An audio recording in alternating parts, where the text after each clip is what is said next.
Mes chers compatriotes, bonsoir. Aujourd'hui, c'est le 26 juillet en 2020. Je vais ici faire affaire à la conscience collective sur un phénomène qui commence à prendre de l'ampleur en Afrique. Eh bien, c'est pourquoi ici, j'ai besoin de votre aide. Merci de bien vouloir d'avance. Merci d'avoir de bien vouloir partager ça au maximum parce que c'est un message qui est dédié à nos dirigeants, les gens qui ont la responsabilité de nous protéger. Pas plus tard que 2 mois, j'ai vu une vidéo des gens bien qui étaient forcés à travailler, à être dans un endroit, dans leur lieu de travail, forcés à y rester par les Chinois. C'est un phénomène qui m'a beaucoup gêné, mais je me dis que les autorités à ce niveau allaient prendre des dispositions, donc ça n'allait pas être un fait d'embrasement au niveau de l'Afrique. Mais pas plus tard que 2 mois, j'ai vu une de nos sœurs guinéennes qui était là en larmes, parce que tout simplement, elle a vu son investissement menacé par les Chinois.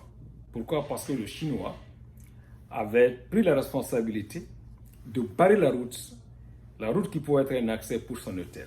Vous avez vu ce qui se passe en Guinée, non? Les Chinois, ils viennent, ils bloquent ma route. J'ai fait la route là, je veux que l'habitat de Bofa est complice. Regarde ce qui se passe ici.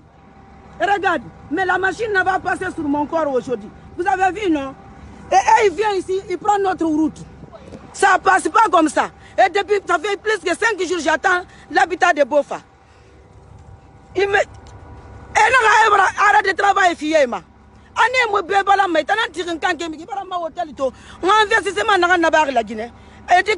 Je ne sais pas qu'est-ce qui est devenu ce jugement, mais quelle que soit la nature, c'est très gênant et révoltant de voir un Africain de se faire en train de pleurer, eh bien, sur une situation comme ça en Afrique. Ce n'est pas acceptable.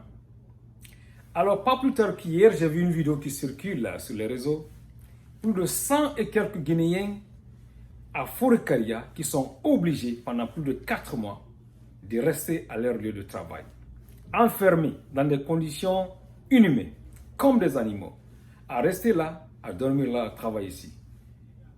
Des femmes comme des messieurs, tout mélangé en un endroit. Ce n'est pas normal, ce n'est pas acceptable. Madame, vous êtes Guinéen ou étranger?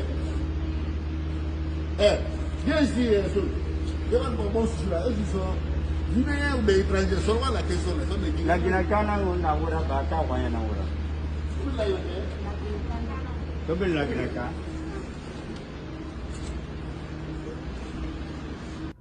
Mesdames et messieurs, la dignité ne s'invente pas. La dignité ne se décrète pas. Le respect, ce n'est pas un mot. C'est vous qui montrez aux autres comment vous traitez. Si aujourd'hui les gens nous traitent à travers le monde, c'est parce que nous les avons montrés.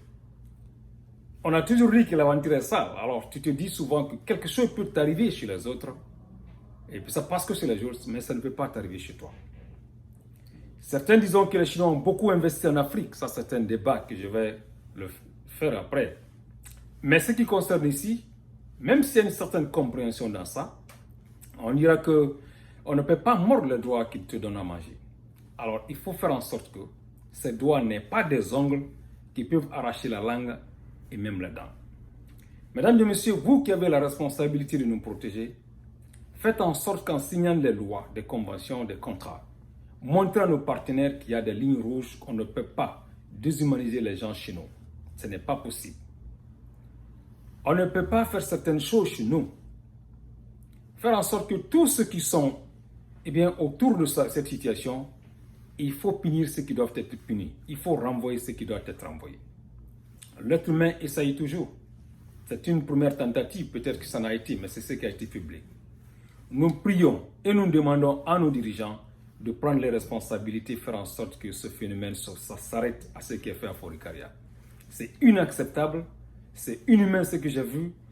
Et je vous demande, mesdames et messieurs, de bien vouloir partager ça au maximum. Ça appartient à notre survie. C'est l'intérêt commun qui est là, l'intérêt général, l'intérêt de la Guinée, l'intérêt de l'Afrique, la vision que les autres ont sur nous. Si on peut nous maltraiter en Chine, en Angola, un peu partout, même les Africains maltraitent les Africains chez eux, mais écoutez, il ne faut pas qu'un Chinois vienne chez nous pour nous maltraiter chez nous. Ce n'est pas admissible, ce n'est pas acceptable. Et une fois de plus, merci pour le temps d'écoute. C'est votre frère, Abdoulaye Amissouma. À bientôt.